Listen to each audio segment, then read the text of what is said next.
Good morning friends. প্রীতি চলেছে কলেজে এখন। এদিকে আবার ঠাকুর প্রণাম করতে ঢুকলো। আল্লাহ দেখা আছে, আল্লাহ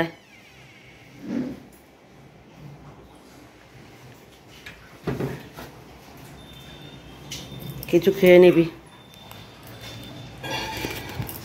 দুক্কা দুক্কা এই সন্ধ্যাবেলায় আসবে, কিছু খেয়ে নিবি, না খেয়ে থাকবি না। কটায় ট্রেন?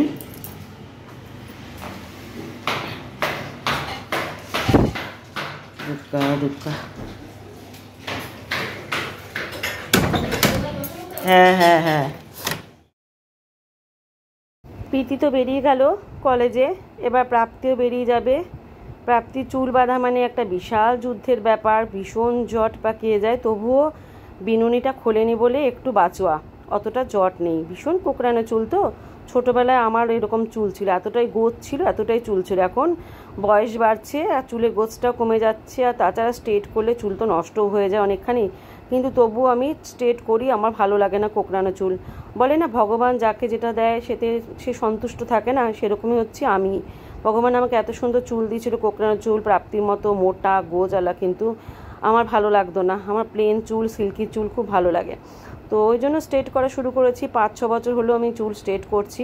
তো এখন 1 বছর থাকে, তারপর আবার করতে হয় আমাকে পুজোর সময়। বছরে একবার করে চুলটা স্ট্রেট করি, আমার ভালো লাগে চুলটা স্ট্রেট করতে। লুকটা একটু অন্যরকম চেঞ্জ হয়। তো দেখো এখন প্রাপ্তিকে ভাত দিয়েছি, ভাতটুকু দেখো পরিষ্কার করে কিছুতেই খাবে না। ওকে কত বলি একটু পরিষ্কার করে খা, কিন্তু কে কার কথা শোনা। দেখো এঁটোকাটা যদি মানে একবার এই হাতের সঙ্গে ওই হাত মেশাচ্ছে, একবার ওই হাতের সাথে ওই হাত লাগাচ্ছে, মানে এঁটোকাটা কিছু মানিস না তোরা। তো ভাতটাকে আমি কাচিয়ে আবার সামনে দিয়ে দিলাম। দেখ এতখানি ভাত রয়েছে, কত গরিব মানুষ খেতে পায় না, আর তোরা পেয়ে হারাস। বুঝবে জানো তো, এরা শ্বশুরবাড়ি গেলে যখন নিজেদের ছেলে মেয়ে হবে তখন নিয়েছিস কেন পাগল? ঠান্ডা লাগবে। টিফিনের জলটা খাবি তো এখন পর। বেলার সময় সোয়েটার পরে নাকি? বেলায় পরিস নাকি সোয়েটার তুই আবার? তখন ঠান্ডা লাগে আগলি।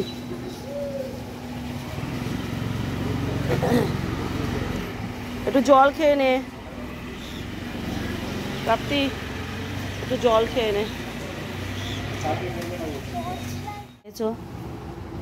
কি খেলে তুমি? তোমার রুটি কি করে হলো? 6টা রুটি তো ছিল। হ্যাঁ মিথ্যা মিথ্যা, সত্যি করে? লিপি আবার চা দিয়ে গেল, 2 কাপ চা নিয়ে হচ্ছে। এই ঠান্ডা লেগে 1টা রুটি খেয়েছো? এই ঠান্ডা লেগেছে, যাই চাই ভালো একমাত্র। 2টো বিস্কুট দিয়ে চা খাই।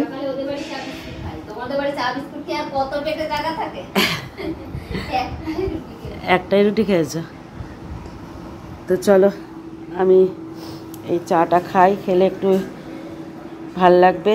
তারপর গোপালকে বাজে বেলা 4টে, প্রাপ্তি আসার টাইম হয়ে গেছে, অপেক্ষা করছি।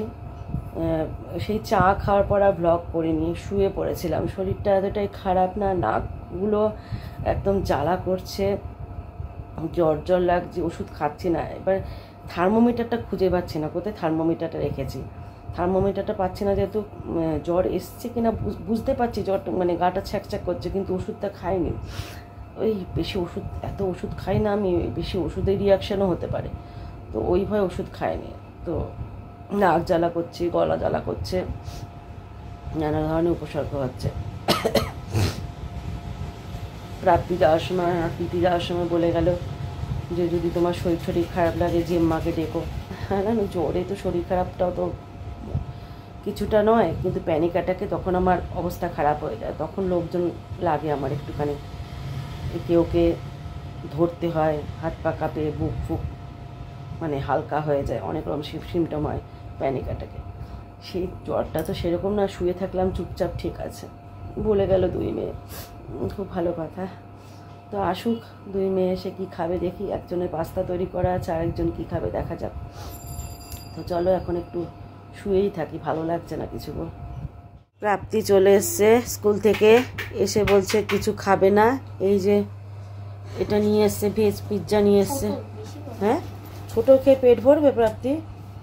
পাস্তা আছে, পাস্তা খেতে মজার। গার্ডার দেওয়া ছিল না, ওই জন্য গার্ডারটা একটু এদিক ওদিক করে নিস না কেন? মনে ছিল না আবার এখন বের করার পর ব্যথা করছে, আমি কি করব? ব্যথা করলে তো তাও নামাতাম। টিফিন খেয়েছিলিস? জলটা দেখি তো, জলের বোতলে বন্ধুদের দেখাবো আমি, দাঁড়া। এটার ওয়েট বেশি, তোমাকে চোখ দিয়ে দেখতে হবে। দাঁড়াও, চোখ দিয়ে দেখতে হবে কি? এতক্ষণ একা একা ভূত ভূত খেলছিলাম। দেখতে দেখো, বোতল দিয়ে একটু জল খায় না। দেখো, এ বাবা, পুরোটা শেষ কর। ওয়ালে অবধি এসেছে। হ্যাঁ, তুই এতটা জল খেয়েছিস? মা তুমি দেখো, চোখ দিয়ে চোখ আছে।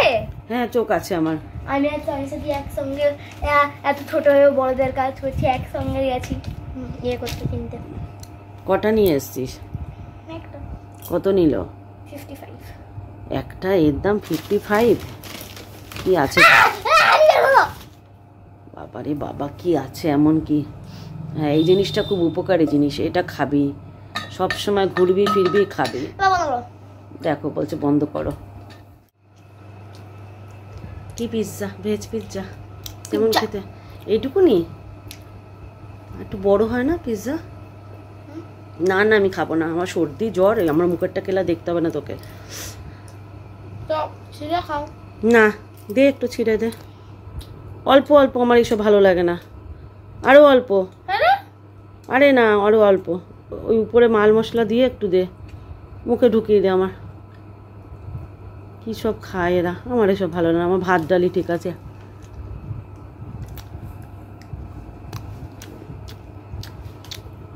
খা, তোরা ভালোবাসিস। তো দিদিভার জন্য একটা আনতে পারতিস। মনে ছিল না?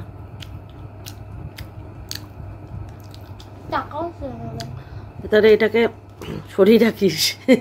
ও খায় মা কলেজে প্রতিদিন বার্গার বিরিয়ানি, আমি তখন কিছু বলি? তা ঠিক, তবুও টাকা ছিল নাকি? 100 টাকা। ইকুয়ালিটি 100 টাকা দিয়েছিলাম না তোকে আমি? এসব খেতে কি ভালোবাসি। গুড ইভিনিং বন্ধুরা, এখন পাউরুটি ছেঁকছি। হাজব্যান্ড যখন রাস্তা থেকে বাড়ি ফিরছে, রাস্তা থেকেই ফোন করলো যে ঘরে পাউরুটি আছে কিনা। না আছে। তো বললাম ডিম নেই, বললো ডিম লাগবে না, মাখন দিয়ে মাখিয়ে দেবে আর চা দেবে, তাহলেই হবে। তো সেই অনুযায়ী চা বসিয়েছি। আমি খাবো, হাজব্যান্ড খাবে, আর প্রাপ্তি স্যার পড়াতে এসছে, স্যারকে দেবো। স্যার তো দুধ চা খাবে, আর আমি আর আমার হাজব্যান্ড র চা খাবো। আমরা এখন চিনিটা না আমি কাপেই সবসময় দিই, যেহেতু একজন এক এক রকমের মিষ্টি খায়, আর আমি বেশি মিষ্টি খেতে পারি না চায়ে, অনেক বছর হলো। বেশি মিষ্টি খেলে না আমার মুখ যায় টোকে। তো আমার হাজব্যান্ড আর সপ্তশীকে মানে প্রাপ্তির স্যারকে একটু বেশি মিষ্টি দিয়ে দেবো, সেজন্য কাপেই চিনিটা দিই। তো সেই জন্য সমস্ত কাপগুলো রেডি করছি, আর এইদিকে পাউরুটিটাও ছেঁকে নিচ্ছি ভালো করে। আমার হাজব্যান্ড বলেছে কড়া করে ছেঁকবে, আমার হাজব্যান্ড আবার কড়া করে ছাকা পাউরুটি খায়। আর দেখো আমার চিনির কোটে কত নকুলদানা দেখতে পাবে, বাতাসা দেখতে পাবে। কেন বলো তো? ঠাকুরের যত নকুলদানা বাতাসা আছে সমস্তই চিনির কোটে আমি ঢুকাই।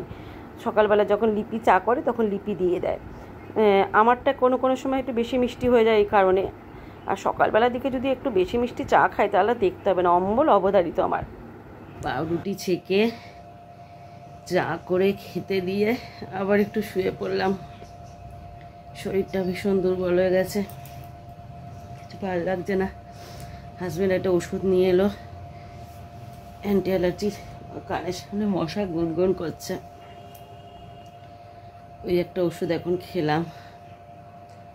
এটা 3 দিন না হলে কমবে না, সর্দি ঠান্ডা লাগা জ্বর ভাব, ওটা 3 দিন থাকবে।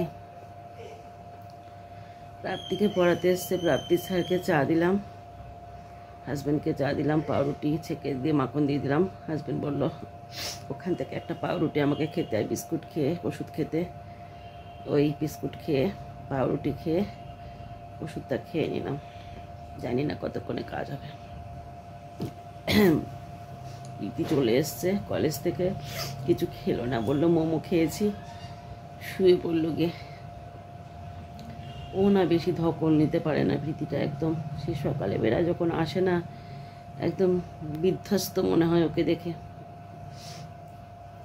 শুয়ে পড়েছে মেয়েটা। আজকে ওই জন্য আর ক্যামেরাতে নিয়েও আসছি না। এমনি তো ভীষণ রুগ্ন মেয়েগুলো আমার। যাই হোক, রাত্রেবেলা হাজব্যান্ডকে বলেছি তরকারি রুটি নিয়ে আসতে, আর কিছু করতে ইচ্ছা করছে না। পটলের তরকারি আছে কিন্তু উঠে যে ইচ্ছা করছে না, করবো যে গরম ঠরম। বাহ, চলো শুয়ে থেকে আর কি করবো। কোনো রিলস টিলস আজকে বানাতে পারবো না, হাজব্যান্ডের সাথে কমেডি ভিডিও হয়ে যায় এক একদিন। চলো পরে আবার কথা হচ্ছে। পেয়ে গেছে খুব জোরে খিদে। হাজব্যান্ড রাত্রেবেলায় রুটি তড়কা নিয়ে এসছে, রুটি তড়কা খাবে। তো ওকে আবার আমাকে এরকম করে ছিঁড়ে দিতে হয়, ও নিজে ছিঁড়বে না জানো তো, আমাকে দিয়ে এরকম করে ছেঁড়া করাবে। ওর নাকি হাতে জোর নেই বলবে। তো প্রীতিও এসে কিছু খায়নি, মোমো খেয়েছে বলল। তো প্রীতিকে উঠিয়ে ঘুমিয়ে পড়েছে, প্রীতিকে উঠিয়ে খেতে দিয়ে দেবো। তো শুধু তড়কা এনেছে আজকে, আর এই রুটিগুলো আপাতত এখানে ঢুকিয়ে রাখি। গরম রুটি, ঠান্ডা হয়ে যাবে নাহলে। তরকাটাও গরম। এনে প্রাপ্তি, আমার গলাটা দেখো কীরকম হয়ে গেছে, নাকের সুরে প্রাপ্তিরও লেগে গেছে ঠান্ডা। এনে তুই খেয়ে নে আগে। হ্যাঁ ওখানে রাখছিস,